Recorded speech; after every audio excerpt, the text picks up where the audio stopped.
얘기하기 쉬운 이야기가 없는 것 같아요.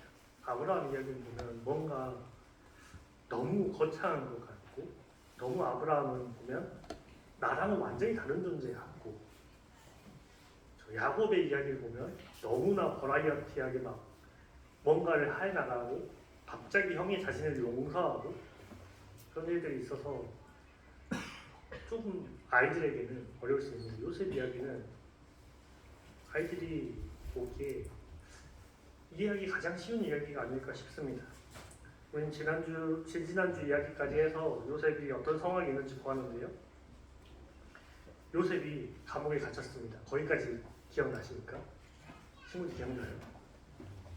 요셉이 감옥에 갇혔습니다. 억울한 누명을 쓰고 정말 억울하겠죠. 자기는 잘못한 게 없는데 보디발의 아내가 무고를 해서 죄가 없는 죄를 만들어서 뒤집어 씌워서 감옥에 갇혔습니다. 근데 그가 감옥에 있을 때의 일입니다. 그가 감옥에 있을 때의 일인데 그 감옥이 어디냐부터가 중요합니다. 그 감옥이 어디냐면 그 아내가 고발했던 남편 보디발의 집 안에 있는 감옥입니다. 거기서부터 일이 시작됩니다. 왕의 친위대장 보디발의 집에서부터 일이 시작됩니다. 이집트는 감옥이 친위대장 집에 있었습니다. 그러니까 보디발의 집에 왕의 감옥이 있었습니다. 그래서 그곳에서 요셉은 일을 하고 있었는데 그곳의 죄수들을 수종드는 일을 요셉이 하고 있었습니다. 근데 그때 파라오의 두 관원자, 술 맡은 자와 떡 맡은 자가 감옥에 들어옵니다.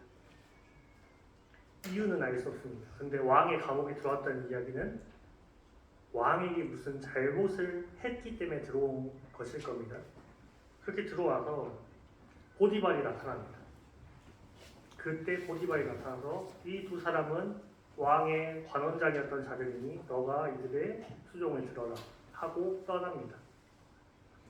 그렇게 요셉은 이 두 관원장의 수종을 들기 시작합니다. 죄수가 죄수를 섬기고 있는 상황이 옵니다. 그래서 그들을 매일 마주하면서 그들을 낱낱이 보고 그들을 혹시나 어떤 위협이 병이 들지 않았나 살펴보는 일들을 합니다. 근데 어느 날 요셉이 이 아침에 일어나서 똑같이 그들이 있는 방에 갑니다. 그들이 있는 방을 딱 들어갔는데 어제랑은 방 분위기부터 다른 겁니다. 뭔가 어둠의 그림자가 막 오는 것 같은 그런 방에 두 사람이 있습니다. 요셉은 그 방에 들어서자마자 뭔가 이상함을 느낍니다. 물어봅니다. 왜 그럽니까? 두 사람은 왜 그렇습니까?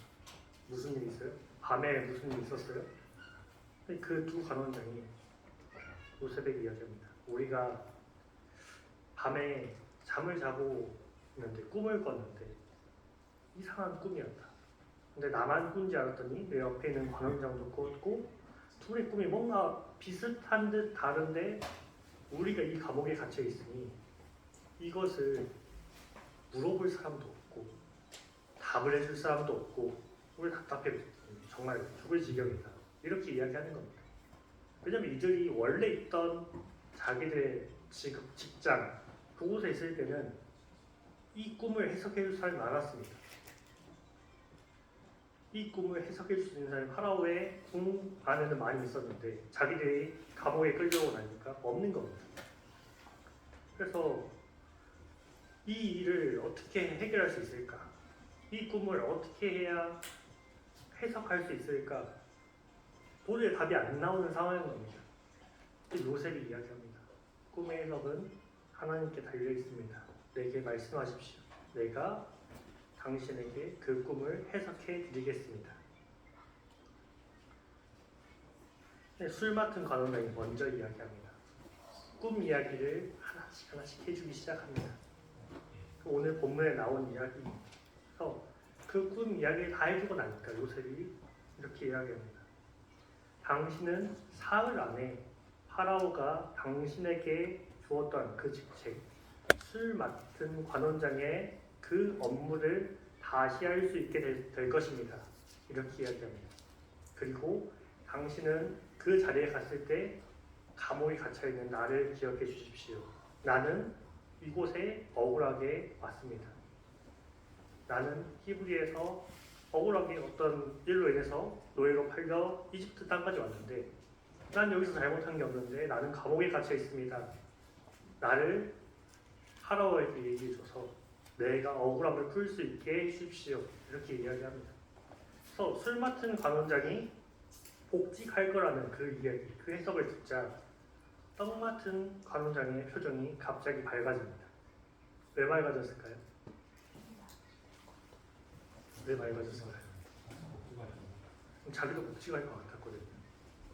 근데 비슷해요. 꿈 내용이 뭔가 그 상징하는 게 비슷하다는 걸 이들은 알고 있었습니다. 근데 이들이 직접적으로 해석을 못하니까 이들이 근심하고 있었던 거예요.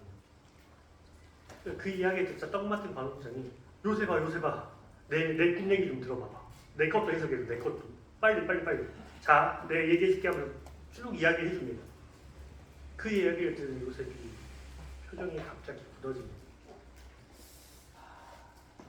표정이 굳어지고 그럼 그 표정을 떡 맡은 관원장이 봅니다. 떡 맡은 관원장은 직감적으로 알았을 것입니다. 아 뭔가 잘못됐다. 요셉아 왜 그러냐? 요셉 이야기합니다. 당신은 사흘 뒤에 당신의 직책으로 복귀하지 못하고 당신은 나무에 달릴 것입니다.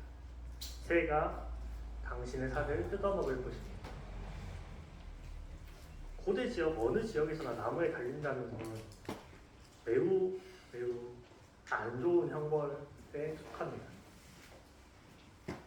그러니까 떡 맡은 관원장은 표정이 어두워집니다. 그리고 사흘이 지나갑니다. 성경에는 사흘 뒤가 파라오의 생일이었다고 이야기합니다. 파라오의 생일, 왕의 생일입니다. 그러면 어떤 일이 벌어질까요? 왕의 생일은 당연히 잔치가 있겠죠. 8월 15일 무슨 날인지 아십니까?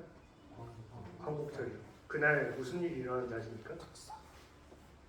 광복절 특사. 죄수들을 풀어주는 날. 그리고요, 예수님께서 잡히셨을 때 누군가 한 사람을 풀어줬습니다. 그때가 언제는 유대인의 명절. 그러니까 어떤 날이 오면, 중요한 날이 오면 억울하게 갇힌 자거나 죄수 중에 모범을 보인 자를 풀어주는 관례는 그때나 지금이나 동일하게 있었던 것으로 보입니다. 그때 왕의 생일날 술 맡은 관원장이 복직이 됩니다. 내 떡 맡은 관원장은 꿈의 해석대로 나무에 달립니다. 어떤 일이 있었는지 성경이 자세하게 이야기해 주진 않으나 그 둘 중에 한 명이 파라오, 즉 왕에게 어떠한 안 좋은 일을 계획하였고 그 둘 중에 누가 진범인지 몰라 파라오는 그 둘을 감옥에 가뒀던 것으로 보입니다. 그리고 나서 조사를 시작했겠죠. 조사를 하고 나니까 이 일은 술 맡은 관원장과 아무 관련이 없고 떡 맡은 관원장의 주도하에 어떤 일이 벌어졌다 라고 판결을 내려서 그를 처형한 것으로 보여집니다. 그러니까 잘못이 없는 술 맡은 관원장은 당연히 죄가 없기 때문에 다시 그 감옥에서 나와서 복직하게 된 것입니다. 그런데 술 맡은 관원장이 복직하고 나서 요셉의 말을 완전히 잊어버립니다. 요셉이 방금 뭐라고 했죠? 당신이 파라오 앞에 다시 복직하게 되면 나를 기억해서 나를 파라오에게 얘기해주고 내 억울함을 풀 수 있는 기회를 주십시오 라고 이야기했습니다. 그런데 술 맡은 관원장은 자기가 복직하자마자 파라오에게 술을 가져다 바치는 그 업무만을 기억하고 요셉을 잊어버립니다. 그렇게 시간이 흐릅니다. 성경에는 뭐라고 기록되어 있냐면 만 2년이 지난 후에 라고 기록되어 있습니다. 만 2년이 지난 후에 이번에는 파라오가 꿈을 꿉니다. 두 번의 꿈을 꿉니다. 그리고 아침이 밝습니다. 아침이 밝았는데 파라오가 이제 궁에서 업무를 봐야 되니까 나와야 되지 않습니까? 나왔는데 표정이 안 좋습니다. 왕의 표정이 안 좋습니다. 왕의 표정이 안 좋으면 무슨 일이 일어나는지 아십니까? 신하들은 떨립니다. 왕이 왜 그러시지? 왕이 갑자기 딱 한 명을 부르고, 야, 너 나가서 이집트에 있는 온 점술가와 현자들 다 데리고 와. 궁으로 다 불러. 이야기합니다. 쭉 섭니다. 파라오 앞에 모든 점술가와 현들이 줄을 서서 있습니다. 파라오가 이야기합니다. 내가 어젯밤에 꿈을 두 번 꿨는데 너무 강렬한 꿈이다. 이게 우리나라의 미래에 달려있는 것 같다. 너네가 해석을 해내라. 해석해낸 자에게 내가 상을 주겠다. 근데 그 자리에 있던 그 어느 누구도 그 꿈을 해석해내지 못합니다. 그럼 파라오는 기분이 어땠을까요? 속이 뒤집어지겠죠. 누굴 찾을까요? 술 맡은 관원장을 찾습니다. 괴로울 때 뭘 찾죠? 주님을 찾죠. 주님을. 술 맡은 관원장을 찾습니다. 들어오라고. 술 맡은 관원장이 들어와서 술을 따라줍니다. 근데 그때 관원장이 이야기합니다. 왕이시여, 내 죄를 내가 이제 기억합니다. 파라오는 딱 이 표정입니다. 딱 이 표정입니다. 당신이 2년 전에 사건 기억하십니까? 내가 그때 감옥에 있을 때 나도 꿈을 꾸었고 떡 맡은 관원장도 꿈을 꾸었는데 그곳에서 똑같이 왕과 같이 번민하고 있을 때 그 감옥에 있던 자가 우리의 꿈을 해석해줬고 그 꿈대로 내가 지금 당신 앞에 있습니다. 라고 이야기를 하는 겁니다. 그럼 그때 파라오가 이야기합니다. 그 누구냐? 요셉이란 자입니다. 요셉이란 자. 그가 아직 보디발의 감옥에 있습니다. 그를 당장 불러들여라. 또 그가 옷을 갖춰 입고 파라오 앞에 섭니다. 또 파라오가 이야기합니다. 내가 꿈을 2개 꾸었는데 너는 이것을 해석할 수 있냐? 이집트에 있는 모든 똑똑한 자들이 이걸 해석하지 못했다. 요셉이 똑같이 이야기합니다. 꿈의 해석은 하나님께 달려있습니다. 왕이 나에게 말씀하시면 내가 그 꿈을 해석하겠습니다. 그 꿈을 파라오가 이야기하고 요셉은 해석해냅니다. 그리고 요셉은 파라오에게 이야기합니다. 7배의 풍년과 7배의 흉년이 있을 것입니다. 흉년이 오면 7배의 풍년이 기억나지 않을 정도의 흉년이 올 것입니다. 왕은 이집트에서 지혜 있는 자를 세워 그로 이 흉년을 견디게 하십시오. 라고 이야기합니다. 그때 파라오는 내가 본 모든 사람 중에 너보다 지혜로운 자가 없다. 너를 그 사람으로 삼겠다. 너는 이제 이집트의 총리가 되어서 너 위에는 나밖에 없고 너의 허락 없이는 이집트 안에서 아무것도 할 수 있는 사람이 없다. 너에게 그 권한을 주겠다. 라고 이야기합니다. 그렇게 요셉을 이집트의 온 총리로 세우게 됩니다. 이 이야기는 거의 한 최소 2년 이상의 시간이 지나면서 완성이 됩니다. 우리 지난 시간에 하나님의 서사라는 이야기를 했었습니다. 하나님께서 어떤 삶을 만들어 가실 때 그냥 만들어 가시지 않고 서사로 만들어 간다는 이야기를 했습니다. 오늘 이야기는 하나님의 시간표에 대한 이야기입니다. 여러분들 지금 시간표 있죠? 시간표 어떻습니까? 편해요? 안 편하죠. 죽겠죠. 여러분의 시간표가 편합니까? 초등학생 때 시간표가 편합니까?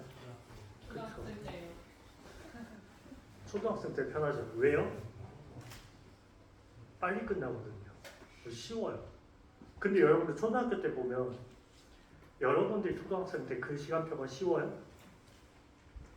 지금 보니까 쉽죠. 그때는요. 그때 당시엔 어려웠죠. 그때 당시에 학교에 점심 먹고 집에 가라는데 그때는 그것도 어려웠잖아요. 빨리 놀고 싶고. 근데 지금 보면 어때요? 지금은 저녁 먹고도 집에 못 가는데 점심 먹고 집에 갈 수 있는 건 축복이지 않냐. 그게 힘들다고 하냐.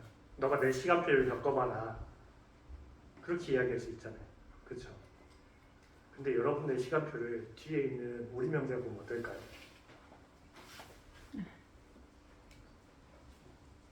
여러분들 시간표만큼 쉬운 게 없어요. 그렇죠? 못 쉬거든요. 뒤에 있는 사람. 무슨 얘기를 하는 거냐면 하나님의 시간표가 분명히 존재한다는 이야기를 하는 거예요. 그런데 하나님의 시간대가 존재합니다. 요셉의 삶 속에서. 요셉이 아무리 발버둥 쳐도 해결되지 않는 일들이 있어요. 그리고요. 그 시간표는요. 누가 짭니까? 여러분들 시간표 누가 짜요? 교육부에서 짜죠. 학교에서 짜죠. 여러분들이 안 짜죠. 저 누군가가 짜놓은 시간표가 여러분들에게 간다는 겁니다. 그렇죠? 근데 여러분들은 그럼 어떻게 해야 돼요?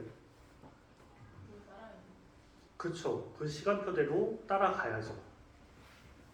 안 따라가면 어떻게 돼요? 안 따라가면 어떻게 돼요?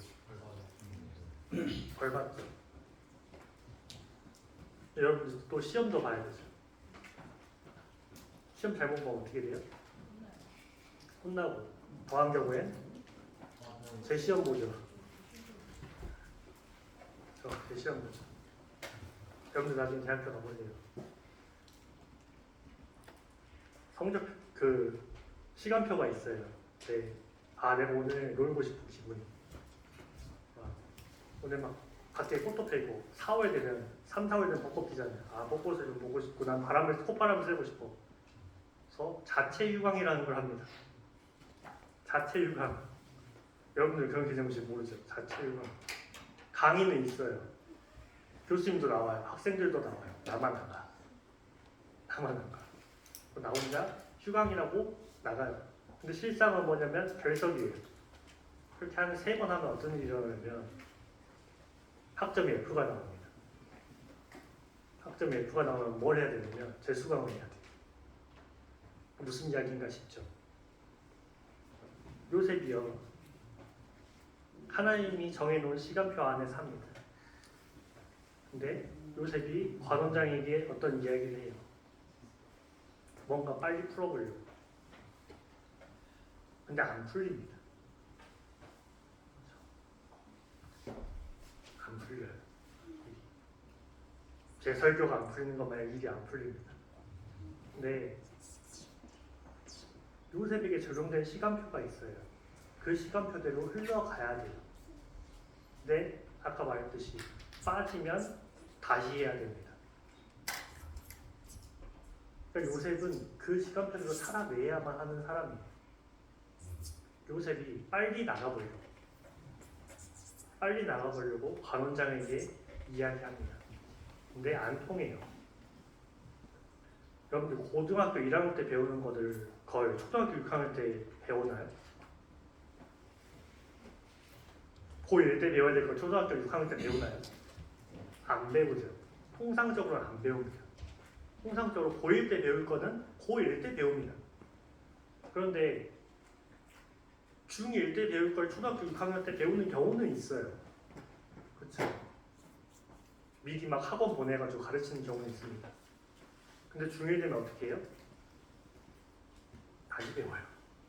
친구들하고 같이. 그냥 미리 한번 맛본 것 뿐입니다. 그리고 아무리 빨리 나가려고 해도요.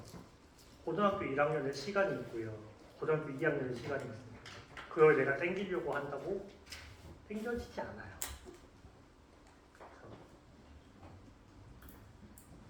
요셉이 관원장에게 가서 파라오에게 자신의 억울함을 이야기해달라고 말을 합니다. 그런데 관원장이 잊어버려요. 요셉 입장에서는 정말 억울하겠죠. 안 그래도 여기 있는 것도 억울한데.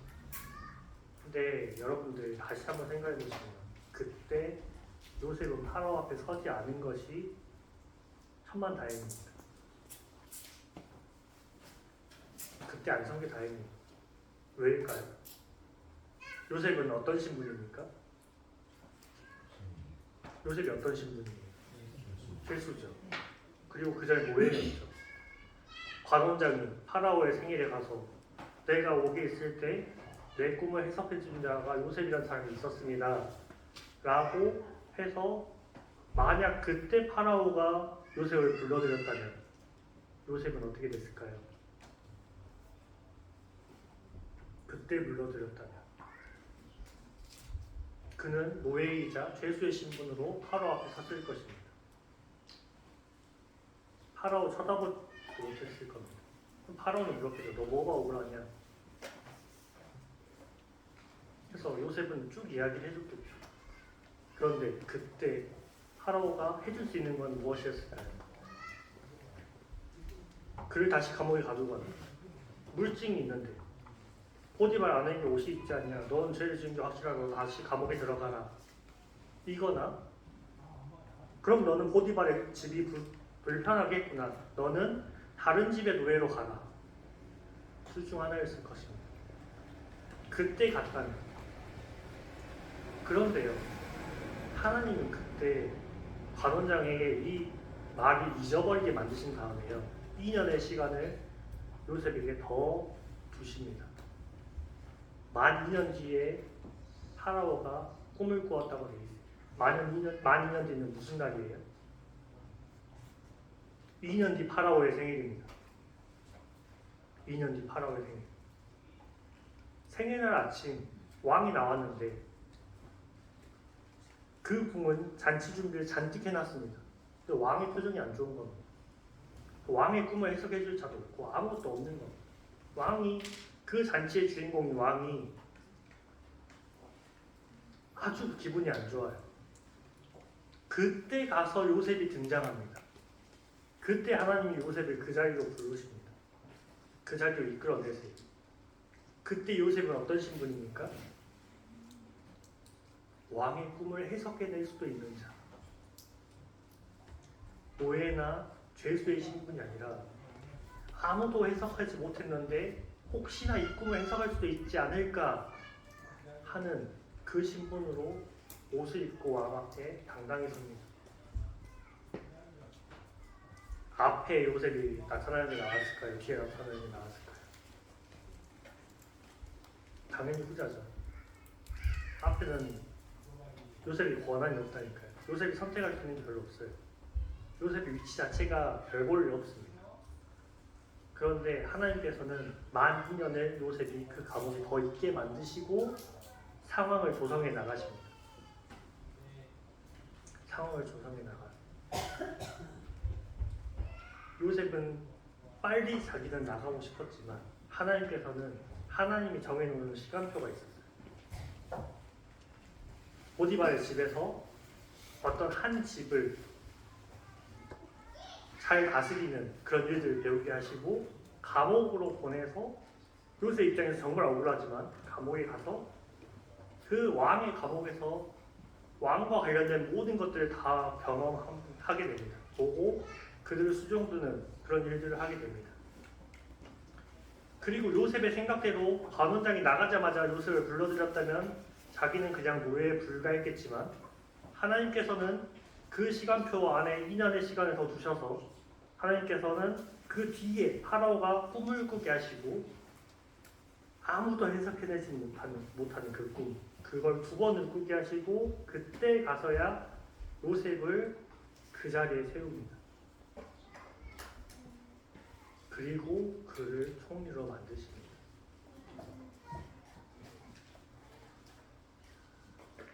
하나님의 시간표가 있습니다. 그런데요, 우리는 자꾸 우리의 시간표를 만들려고 해요. 우리가 자꾸 뭔가를 해내려고 합니다.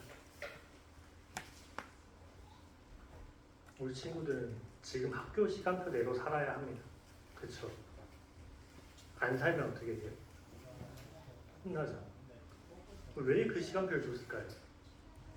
학교에서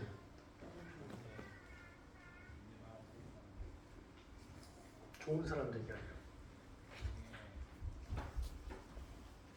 학교에서 어떤 의도가 있었겠죠. 여러분들의 그 시간표를 주는. 그러면 하나님께서 이 요셉에게 이런 시간표를 줬던 것처럼 하나님께서 우리에게 어떤 시간표를 주셨다면 그것은 하나님의 어떤 의도가 있을 것이라는 거죠. 그때 우리가 자유의지가 있어서요. 어떤 선택을 할 수 있습니다. 선택을 할 수 있어요. 그 시간표에서 이탈할 수 있어요. 그렇죠? 이탈하면 어떻게 된다고요? 다시 제가 해봤어요. 제가 지금 휴학해가지고 다시 학교 다니지 않습니까?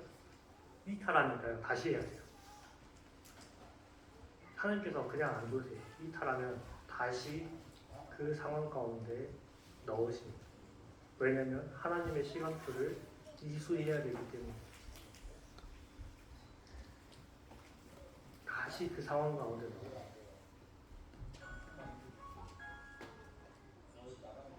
그래서 꼭 그 시간표대로 살아내게 하십니다. 네, 우리는 그 상황을 잘 모릅니다. 여러분들 시간표가 왜 그렇게 짧은지 잘 모르잖아요. 그렇죠? 시간표는 그 시간표를 짠 자의 의도가 있고 그 시간표대로 살아내야 하고, 그런데 우리는 그 시간표의 의미를 잘 모릅니다. 그 시간표의 의미를 우리는 모든 게 다 지나고 나야 합니다. 그리고 그 시간표대로 산 다음에 살아가는 동안 우리는 어떤 것을 배웁니다. 요셉의 삶 가운데 하나님께서 정해놓으신 것들이 있어요. 그걸 요셉은 성실하게 살았습니다. 근데 때로는 너무 현실이 답답해서 누군가의 손을 빌려서라도, 누군가의 입을 빌려서라도 내가 이 상황을 빨리 벗어나고 싶다 생각할 때도 있었습니다. 술 맡은 관원장에게 이야기했던 것처럼. 그런데 안 됐어요. 다시 그 시간표 안에 있어요. 우리 삶 속에 하나님의 시간표가 있습니다. 여러분들 삶 속에 학교의 시간표가 있죠. 여러분들의 학교 생활에 여러분 학교의 시간표가 있듯이 하나님의 인생학교에는 하나님의 시간표가 있습니다. 그 시간표에는 하나님의 의도가 있고요. 그 시간표에는 하나님이 정해놓으신 시간이 존재합니다. 그것을 학교에서 학교 생활을 하는 것처럼 여러분들 살아내야 해요. 지금은 이해가 안 가죠. 왜 이렇게 되는지. 난 빨리 자유하고 싶은데 학교에서 야간 자유학습만 묶여있고 이해가 안 되죠. 그런데 그게 의도가 있어요. 의도가 있어서 그 자리에 놓은 겁니다. 그대로 살아내야 해요. 요셉도 얼마나 벗어나고 싶었을까. 근데 요셉은 결국은 살아냅니다. 요셉이요, 술 맡은 관원장과 떡 맡은 관원장이 꿈을 꾸었다는 얘기를 듣고 했던 대답과 파라오에게 했던 대답이 똑같습니다. 하나님은 그때 준비시켰던 거예요. 대답이 똑같습니다. 하나님이 그 꿈을 해석해 주시고 편하게 해 주실 것이다. 요셉은요, 하나님의 시간표 안에서 보디발의 집을 관리하는 것에서 시작했어요. 보디발의 온 집을 다스리는 것에서 시작을 했습니다. 그런데 오늘 본문에 오면 어떻게 되냐면 이집트의 온 집을 다스린 자가 됩니다. 하나님은 요셉을 통해서 요셉이 감옥에 있을 때 어떤 일을 겪게 하시냐면 누군가의 꿈을 해석해주는 일을 경험하게 하십니다. 그리고 나서 오늘 본문에 어떻게 되냐면 오늘에 이르러서는 파라오의 꿈을 해석해주는 단계까지 올라갑니다. 하나님께서 뭔가 일련의 과정들을 인도해 가시는 겁니다. 작은 것을 시작해서 큰 것을 이루도록 그렇게 성장시켜 가십니다. 하나님의 시간표 안에서 우리는 우리 삶 속에서 그저 이 자리에만 머물러 있지 않게 될 것입니다. 하나님께서 우리를 성장시켜 나가실 것입니다. 하나님께서 우리 친구들을 지금 예배 가운데 지금 한 1시간 정도 흘렀거든요. 예배 시작한 지. 집중력이 흐트러지게 하시죠. 흐트러지죠. 이 상황 가운데 계속 넣으시는 이유가 있어요. 집중하게요. 여러분은 저 상황을 여기에 집중해야 돼요. 여기에 집중해야 된다. 여러분들 이 시간 속에서 배우는 것들이 있어요. 하나님의 사랑으로 여러분들을 준비시켜가는 과정 가운데 여러분들은 서 있고 하나님께서 여러분들을 이 시간표 안에서 훈련시키실 것입니다. 때가 모두 다 지나고 나서야 우리는 하나님이 나를 준비시키신 시간이었구나 알게 될 것입니다. 때로는 너무나도 오래 걸리는 것 같아서 흔들릴 때도 있습니다. 요셉처럼. 요셉도 흔들렸을 때가 있던 것처럼 우리도 흔들릴 수 있습니다. 근데 결국 하나님께서 요셉의 삶을 인도하셨다는 것을 우리는 기억해야 합니다. 그때 하나님, 지금의 하나님이 동일하시다는 것을 우리는 기억해야 합니다. 제가 주일학교 오늘 아침 설교 때도 이야기했는데요. 불기둥과 구름기둥으로 이스라엘을 인도하셨던 그 하나님이 오늘날 우리에게는 말씀으로 인도하십니다. 우리의 삶을 당신의 시간표대로 신실하게 이끌어 나가십니다. 지금 당장은 이해되지 않고 어려울지라도 그때와 동일하신 하나님이 내 삶을, 우리의 삶을 최고의 방향으로 인도하고 계심을 믿고 신실하게, 성실하게 하나님의 시간표를 살아가는 우리 모두가 되기를 소원합니다. 기도하겠습니다. 하나님, 요셉의 삶 가운데 어떻게 하면 인생이 이렇게까지 갈 수 있을까? 어떻게 하면 이렇게 억울함만 가득한 삶에 있을까? 우리가 그것들을 봅니다. 아니, 하지만 우리가 이 일을 모두 다 듣고 나서야 이것이 하나님께서 요셉의 삶을 연단하시고 인도하시는 시간이었구나 우리가 깨닫게 됩니다. 마찬가지로 우리가 지금은 하나님께서 왜 내게 이렇게 하시는지, 하나님께서 왜 우리를 이 곳 가운데 그냥 두시는 것 같은지 이해되지 않을 때 우리는 요셉의 삶을 기억하고 그때의 하나님과 지금의 하나님이 동일하심을 신뢰하기 원합니다. 요셉에게도 가장 좋은 것으로 준비하시고 인도하셨던 하나님이 우리의 삶 또한 가장 최고의 방향으로 인도하심을 우리가 신뢰하게 하여 주시옵소서. 예수님의 이름으로 기도드립니다. 아멘.